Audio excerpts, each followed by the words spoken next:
Oh, du bekommst bestimmt bald Paket. Hast du Vertrag jetzt eigentlich unterschrieben oder immer noch nicht? Immer noch nicht. Bro, jetzt bitte mach doch, Mann, for real. Alter, scheiß doch darauf, was da passiert. So, schreib das doch jetzt einfach. Mann, Digga, ach, du machst dich so sauer. Ja, Alter, aber ja. mein Vater. Ja, was, dein Vater? Ja, der will, dass Der das ist nur Geld- neidisch, dass du mehr verdienst als er. Und deswegen sagt er, du darfst den Vertrag nicht unterschreiben, weil du dann 5-mal mehr verdienen würdest als Ja, er. guck gerade auf Sellout-Stream, da hab ich keine. Also kann ich da nichts machen. Warum kannst du da nichts machen? Ja, das musst du ja ausdrucken, den Kack.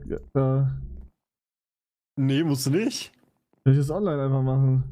Du kannst auch ein PDF unterschreiben, Ja, ja. aber wenn ich das jetzt unterschreibe, dann habe ich meinen Vater enttäuscht. Nein, dein Vater enttäuscht dich. Nein, der will ja nur sicher sein, dass da nichts passiert.